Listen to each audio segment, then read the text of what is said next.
आप साइलेंट कर लेंगे तो हमारे बीच आज पंजाब से, हिमाचल प्रदेश से बहुत सारे साथी आए हैं अपने अनुभव सुनाने के लिए, तो उनके अनुभव सुनने में हमें कोई व्यवधान नहीं होगा।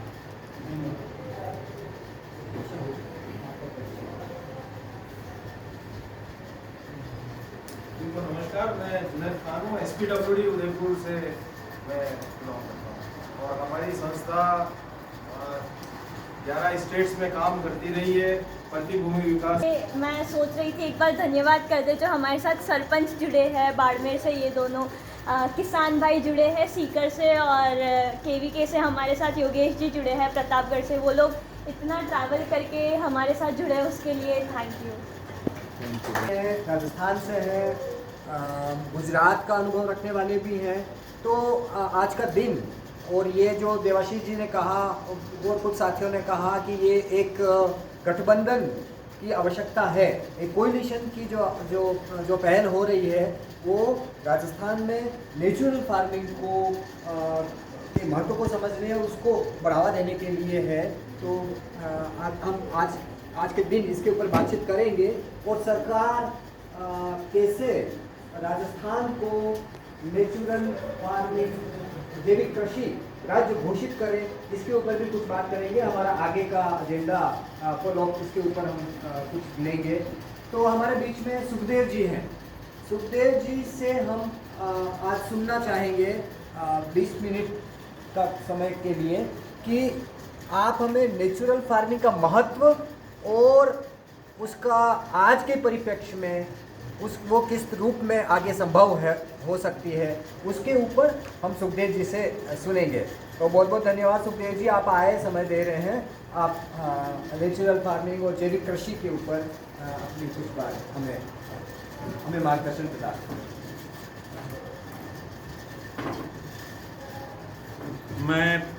मेरा नाम सुखदेव सिंह है, मैं पंजाब से आया हूँ। मेरा डिस्ट्रिक्ट मानसा है, हमारी पार्लिमानी कॉन्स्टिट्यूंसी बठिंडा है और मेरे गांव का नाम भोपाल है और मैं गांव में रहता हूं और करीब 4 एकड़ की नेचुरल खेती करता हूं और घूमता फिरता भी हूं इधर उधर इंडिया के सभी एरियो में घूमा हूं। करीब थोड़ा नॉर्थ ईस्ट का थोड़ा एरिया छोड़ के करीब मैं इंडिया में काफ़ी जगह गया हूँ। और जो पहली बात हमें जहाँ से मैं स्टार्ट करना चाहता हूँ वो ये है कि एनवायरनमेंट और एग्रीकल्चर दो ऐसे कंपोनेंट हैं जिनको आप अलग नहीं कर सकते। जैसे कई बार हम ये सोच लेते हैं कि हम टुकड़ों में बात करें, और टुकड़ों में जब बात करते हैं तो जो टोटलिटी है जो हमारी वो छूट जाती है। एग्रीकल्चर आप जो मर्जी करो, केमिकल करो, नॉन केमिकल करो, लेकिन विदाउट एनवायरनमेंट कोई भी एग्रीकल्चर पॉसिबल नहीं है। और एनवायरनमेंट की कंडीशन, अब आपको पता कि एनवायरनमेंट के जितने भी जो घटक हैं वो सारे के सारे अब क्राइसिस में है, चाहे वो हवा है, पानी है, मिट्टी है, बायोडाइवर्सिटी है और हमारा जंगल है, जितने भी ये मतलब समुद्र तक, ये सब अब बहुत ही सीरियस क्राइसिस में है। और ग्लोबल वार्मिंग बढ़ने से दुनिया में अब फूड क्राइसिस आ चुका है। कुछ लोग तो कह रहे हैं कि आने वाला है, लेकिन मेरे को ये लग रहा है कि फूड क्राइसिस में हम इंटर कर चुके हैं। और अभी जो रिपोर्ट से जो खास करके आप यूरोपियन कंट्री की अगर आप देखोगे तो यूरोप में इतना गर्मी पड़ी है इन दिनों में, जे कोई कह फर्स्ट वेव आई एक हीट की, फिर सेकंड वेव आई, फिर थर्ड वेव आई, अब कोई फोर्थ, कुछ एरिया में फिफ्थ वेव चल रही है।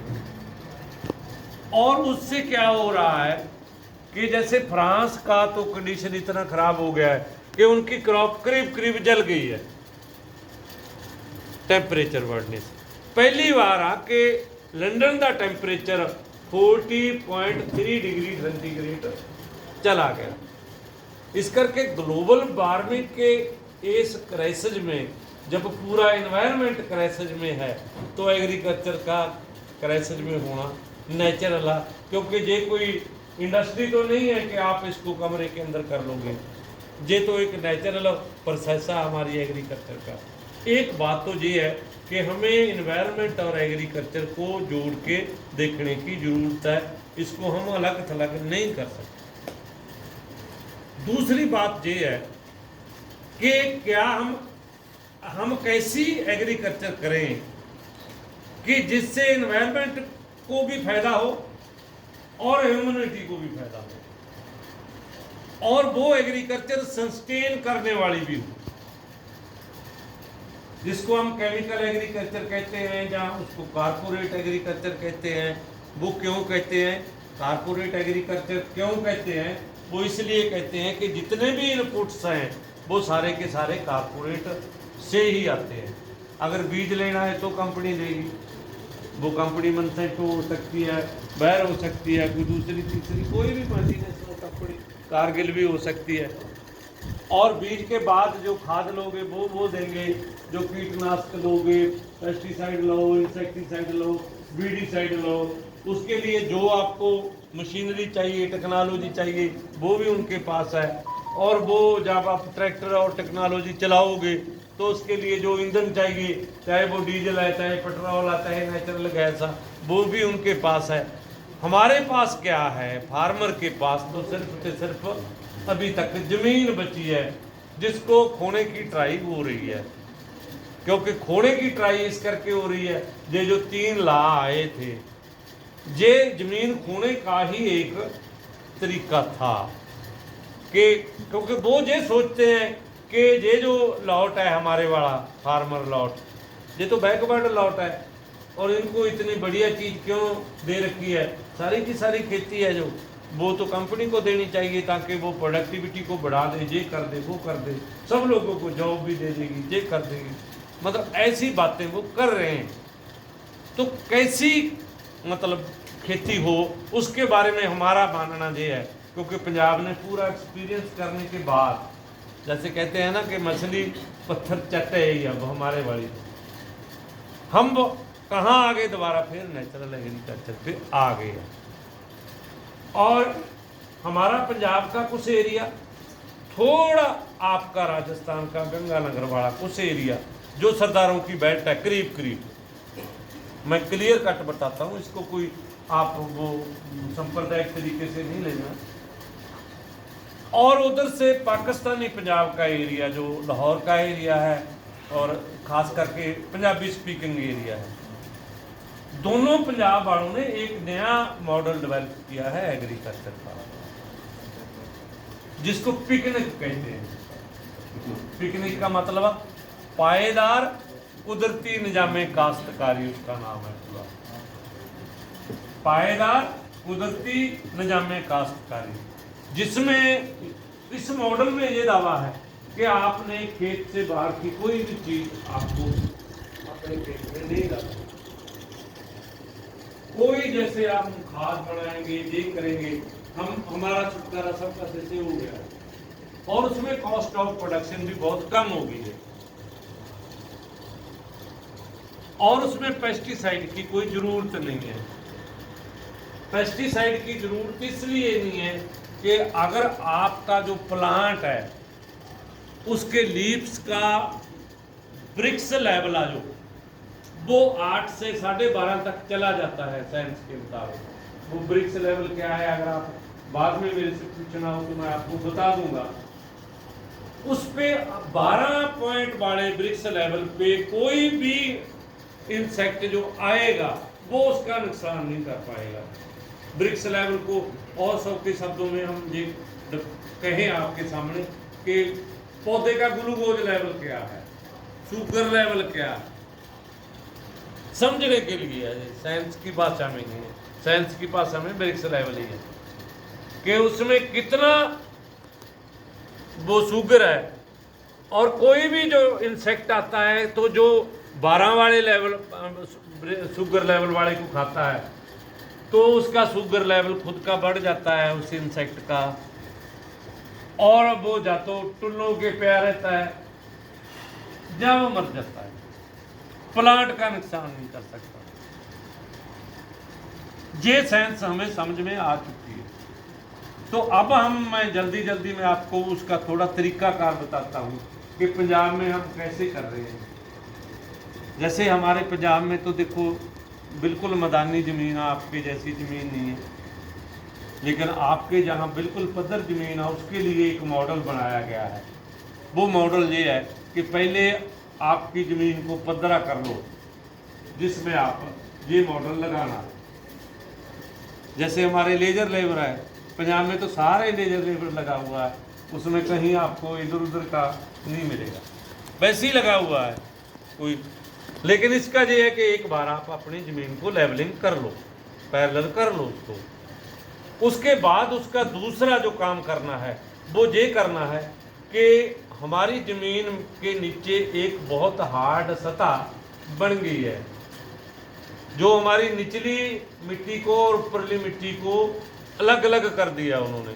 जैसे एक ये फर्श लग गया जिसको हम कहते हैं ना, कि तो वो फर्श लगा है दो कारणों से, कि एक तो हमने ट्रैक्टर बहुत चलाया, और ट्रैक्टर चलाने से ट्रैक्टर की वाइब्रेशन से उसके भार से, मतलब खेत में ट्रैक्टर इतना दौड़ेगा और वो रोड पे नहीं उतना दौड़ेगा।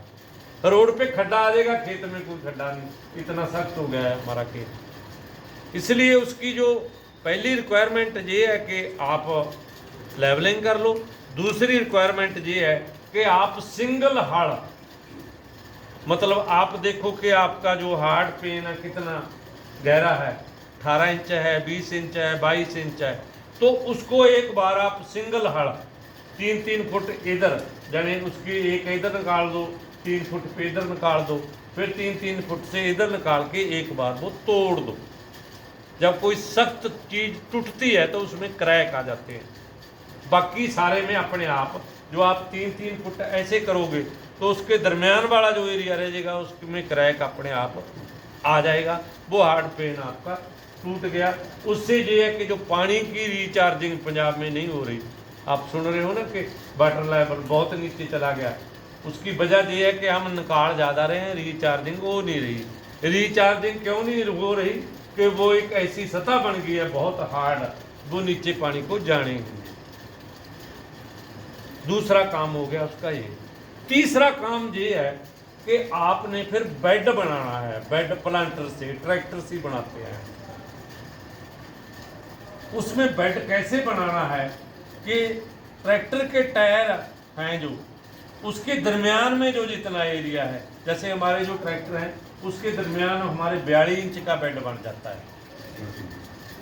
ठीक है, आपके भी वही ट्रैक्टर हैं, हमारे को पाकिस्तान वालों के भी वही हैं, ये कोई ज़्यादा चक्कर नहीं है। और उसमें क्या है कि हम जब बेड बना लेते हैं ऐसे कि वो मतलब अगला टायर है जो, जब दूसरा एक बेड ये बन गया, जब ये वाला बेड बनेगा तो टायर है इस खाड़ी में ही रहेगा। इस तरीके से आप बेड बनाते जाओगे। 3.5 फुट का 42 इंच का एक बेड बन जाएगा। उसके बाद आपने उस बेड को बिल्कुल ही नहीं छेड़ना। एक बार बन गया तो सारी उम्र बन गया, कोई कल्टीवेशन नहीं उसके बाद करनी उसकी। जैसे आदमी एक बार घर बनाता है ना, आमतौर पे हमारे यही है प्रचलित, आपके भी शायद संस्कृति में यही है कि आदमी एक बार ही घर बनाता है और उसके बाद फिर उसके बच्चे बनाते रहे, उसका उसी से टाइम पास हो जाता है। क्योंकि कुछ समय हमारा टाइम पास हमारे फादर साहब के घर पे हो गया, फिर उसके बाद हमने बना लिया, बाद में बच्चे बनाते रहे ना बनाते रहे, वो उनका काम। यानी ये एक आपने बेड ऐसा बना दिया कि माइक्रो ऑर्गेनिज्म का एक आपने पूरा घर बना दिया। फिर आपने 2 काम करने ने इसके बाद। एक काम ये करना है कि सोइंग करनी, वो आपने कौन सी क्रॉप करनी है, उसमें आप लैंड टू लैंड कितना डिस्टेंस रखना है, प्लांट से प्लांट कितना डिस्टेंस रखना है, ये आप पे निर्भर करता है कि कौन सी क्रॉप लेनी है। और वो क्रॉप आपके एरिए के हिसाब से वो कैसे आप लगाना है, वो खुद लगाना है। जैसे हम 5 वो मतलब ये खुड निकालते हैं, लाइनें निकालते हैं गेहूं की, इसमें 3.5 फुट पे 5 लाइन, कई 6 भी निकाल लेते हैं लेकिन ज़्यादातर 5 निकालते हैं। ठीक। और उसके बाद आपने जो काम करना है वो ये करना है कि जब आपका वो मतलब प्लांट थोड़ा बाहर आ जाए, ग्रो कर जाए, तो आपने मल्चिंग करनी है बेड पे। बेड पे आप मल्चिंग करो, और जैसे जैसे प्लांट बड़ा होएगा तो मल्चिंग 2 बार 3 बार करते रहना है। मतलब कम से कम 6 इंच की मल्चिंग उस पर हो जानी चाहिए, ठीक। और जो भी पानी देना है वो बहुत स्लो देना है और नाड़ी में देना है, और उसको पानी को बेड पे नहीं चढ़ने देना, क्योंकि जो हमारा माइक्रो ऑर्गेनिज्म है इसकी मोटे तौर पर 2 वैरायटी हैं। एक वो जिनको ऑक्सीजन चाहिए, एक वो जिनको ऑक्सीजन नहीं चाहिए, कार्बन डाइऑक्साइड वगैरह चाहिए।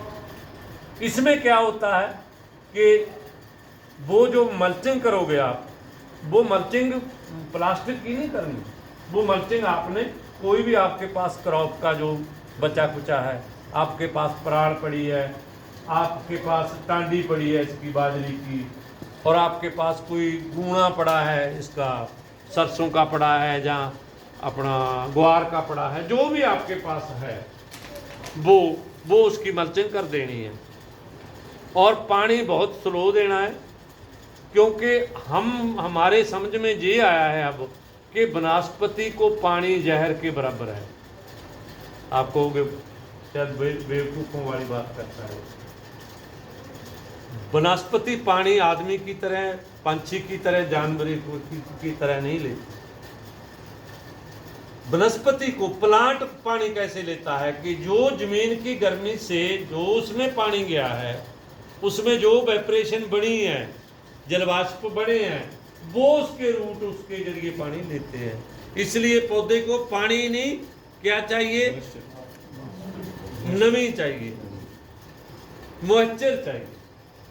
आप अंग्रेजी वाले भी हो, आपको मॉइस्चर चाहिए, आपको नमी चाहिए, पानी नहीं चाहिए। इसलिए आप जितना पानी देते, जैसे हम जितना पानी देते हैं, 20% पानी से आपका क्रॉप वो पूरा पक जाएगा। क्यों, कैसे पानी कब देना है, कब नहीं देना। जैसे ये तो हमारे जो आजकल जो दूसरी चल रही ट्रेडिशन केमिकल एग्रीकल्चर है, वो तो कहते हैं 21 दिन के बाद पानी देना। 21 डे के बाद आपने पहला पानी लगाना, फिर इतने दिन के बाद लगाना, फिर इतने दिन के बाद लगाना। ऐसे तरीके से अपने को क्या बना दिया कि इतने बजे ब्रेकफास्ट मिलेगा, इतने बजे लंच मिलेगा, इतने बजे डिनर मिलेगा। ये जो टाइमिंग कर दी ना, ये सबसे खतरनाक काम है। चाहे वो क्रॉप की कर दी, चाहे वो ह्यूमन की कर दी। लंच का कोई टाइम नहीं होता, लंच का अपना ब्रेकफास्ट का, लंच का, डिनर का कोई टाइम नहीं होना चाहिए। उस समय करो जो आपको भूख लगी है। अगर आपको 7 बजे भूख नहीं लगी तो 7 बजे आपको डिनर लंच करने की क्या जरूरत है। वो डस्टबिन थोड़ी है यार कि इसमें डाल देना है। आपके अंदर से डिमांड आ रही है तो करो, नहीं आ रही छोड़ दो, दोपहर को कर लेना, उसमें क्या है। जब यानी खाने का जो काम है वो भूख से तल्लक रखता है। ऐसे तरीके से पानी अगर हम क्रॉप को ज़्यादा दे देते हैं ना, उसमें क्या होता है कि हमारे एक सेंस ये समझ में आई है कि 95% जो फूड मतलब प्लांट का, वो उसको सनलाइट से और हवा से आता है। 5% वो सिर्फ जमीन से लेता है। कितना? 5%। जमीन में से क्या लेता है? वो 2 चीजें लेता है, एक पानी लेता है और एक पानी से जो गुड़ के मिनरल उसको मिलते हैं वो लेता है, और कोई चीज नीचे से नहीं लेता। लेकिन जो साइंस हमें सिखा दी जिन्होंने केमिकल वालों ने, वो सारी कहाँ से है कि मिट्टी में डालते जब जो कुछ डालना है, जिससे उसने 5% की है। तो फिर उसमें क्या होता है कि मल्चिंग करने के आपको फायदे क्या होंगे। उसमें एक फायदा ये होगा कि कोई भी नदीन नहीं, जिसको खरपतवार आप जो भी बोलते हैं, बीड़ बोलते हैं, जब आपने मल्चिंग करती को आपको बीड़ की प्रॉब्लम आपकी नहीं आएगी। आपका बीडीसाइड माइनस हो गया, एक खर्चा कम हो गया। दूसरा ये है कि मल्चिंग जब आपने कर दी तो जमीन से जो वेपरेशन हो के पानी ऊपर जाता है, वेपरेशन खत्म होगी, आपका पानी बेड में पड़ा रहेगा। तीसरा और सबसे इम्पोर्टेंट चीज़ ये है कि मैक्रो ऑर्गेनिज्म को ग्रो करने के लिए मिनिमम 15 और मैक्सिमम 25 डिग्री सेंटीग्रेड टेम्परेचर चाहिए।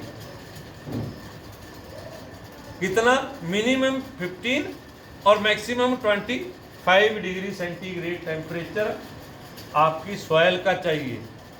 अगर मल्चिंग आपने जब कर दी तो आप कोई भी टेस्ट करके देख लेना जेठ हाड़ के महीने में, और एक विदाउट मल्चिंग करी, मतलब जो मिट्टी में आप लगाओगे ना वो टेम्परेचर मीटर, तो उसका टेम्परेचर आएगा 60-65, और एक मल्चिंग वाले बेड में लगा के देखना उसका 22-23 से ज़्यादा 25, इससे नहीं बढ़ेगा।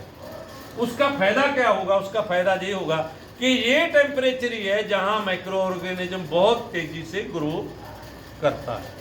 जब आपकी मिट्टी में माइक्रो ऑर्गेनिज्म बहुत ज़्यादा ग्रो करेगा तो वो आपके प्लांट को मिनरल सप्लाई करता रहेगा। आपको एक्स्ट्रा कोई डीएपी, कोई यूरिया, कोई ये अपना जिंक, कोई आयरन कुछ भी डालने की ज़रूरत नहीं है। नेचर ने हमारी मिट्टी में ये सब कुछ एक्स्ट्रा रखा हुआ है, क्योंकि प्लांट को तो बहुत ही मामूली चाहिए। इसलिए उसके बाद जब आपका वो क्रॉप पक गया तो आपका काम है उसको काटना, और वो काटने के लिए जो मतलब थोड़ी खेती वाले लोग हैं वो हाथों से काट सकते हैं। जो बड़ी खेती वाले हैं उन्होंने ट्रैक्टर के पीछे वो लगा ली, मतलब हार्वेस्टर मशीन भी ऐसी बन गई है जो 3.5 फुट पे चलती है।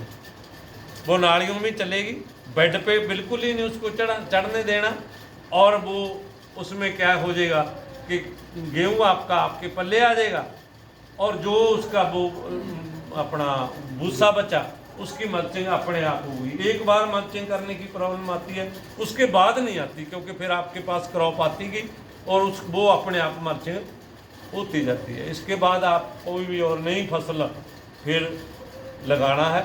और पानी देने का एक तरीका ये भी है कि पानी का आपको कैसे पता चले कि दें या ना दें। एक तो देखो जो खेती करता है उसको वैसे ही पता चल जाता है कि मेरा प्लांट पानी मांग रहा है या नहीं मांग रहा, उसकी डिमांड है या नहीं है, क्योंकि वो कुबड़ा जाता है, उससे पता चलता है कि क्रॉप पानी मांग रहा है। एक उसका और देसी तरीका है जो मेरे वर्ग का खेत नहीं जाता, ऐसी ज्ञान देता है जैसे मैं आपको दे रहा हूँ। उसके लिए ये है कि आप थोड़ी सी मल्चिंग हटाओ और नीचे से मिट्टी पट्टो हाथ से। अगर लड्डू बन गया तो पानी की जरूरत नहीं है, मॉइस्चर सफिशिएंट है। अगर लड्डू नहीं बना तो पानी देना पड़ेगा।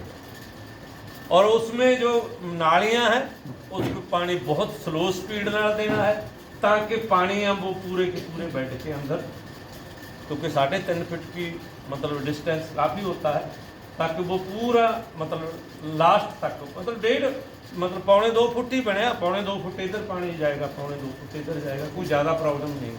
इससे बड़ा बेड भी काम आ सकता है पानी के एंगल से, लेकिन वे फिर उसके बाद अगर हमें मतलब दोबारा थोड़ा उस जो प्लांट बेड प्लांट बनाया हमने उसको अगर थोड़ा उसकी नाली भर गई है, दोबारा 3-4 साल के बाद थोड़ी वो उसको दोबारा ट्रैक्टर लगाना पड़े तो फिर इस तरीके से लग सकता है। और ट्रैक्टर के बारे में भी हम ये कहते हैं कि उसके टायर छोटे होने चाहिए, पीढ़े होने चाहिए, बड़े चौड़े वाला टायर ना हो, ताकि आपके पास जो स्पेस है वो नालियों में कम आए और क्रॉप के लिए आपके पास स्पेस है वो ज़्यादा आ जाए। तो मेरे 20 मिनट हो गए हैं, ठीक है। और अब मैं यही कहना चाहूँगा कि इस तरीके से अगर हम करते हैं तो बहुत हेल्दी फूड होगा, प्लांट आपके हेल्दी होंगे। हेल्दी प्लांट उसको नहीं कहा जाता जो ज़्यादा बढ़ता है, जिसकी टिलरिंग ज़्यादा होती है, उसका यही है कि उसके लीव्स का ब्रिक्स पॉइंट आ जाओ। अगर वो आप 8 से 12.5 या उससे ज़्यादा ले जाते हो तो आपके प्लांट को बिल्कुल कोई भी जड़ा कीट अब वो नहीं आएगा, कोई उसको उसके जो जैसे कॉटन है उसके कीड़े में कोई सुंडी नहीं आएगी। और आपका जो अगर आपने कोई हॉर्टिकल्चर का काम किया है, आपका कोई भी फ्रूट का जो वो काम मतलब खराब नहीं होगा। उसमें भी यही करना है, अगर हॉर्टिकल्चर लगाना है तो थोड़ा बेड बड़ा बनाना पड़ेगा और उससे दूर से पानी दे दो और उस पर मल्चिंग कर दो, और बहुत जल्दी जो प्लांट 2 साल के बाद, 2.5 साल के बाद या 3 साल के बाद फ्रूट देता है, वो आपको मतलब 2 साल के करीब फ्रूट देना शुरू कर देगा, क्योंकि उसकी ग्रोथ है वो ज़्यादा हो जाती है और उसका ब्रेक्स लेवल भी ज़्यादा बढ़ जाता है। सो आपने मेरी बात को बहुत ध्यान से सुना और मैं इनका बहुत धन्यवाद करता हूँ कि आप सबसे मुलाकात करवाई और बड़े आप अलग अलग एरिए से आए हो, अलग अलग एक्सपीरियंस से आए हो, तो मेरी तरफ से आप सबको बहुत बहुत बधाई। क्या हम सब लोग रल के नेचुरल एग्रीकल्चर को आगे बढ़ाएं और उससे हमारे 2 फायदे होंगे। एक, हम मतलब एनवायरनमेंट को ठीक करने में हमारा रोल होगा, क्योंकि अगर हम DAP नहीं डालेंगे और पेस्टिसाइड नहीं डालेंगे तो ये सारियां फैक्ट्रियां बंद हो जाएंगी, क्योंकि डिमांड सप्लाई थी वो चलाते हैं, जब किसी ने खरीदी नहीं वो बंद हो जाएगा।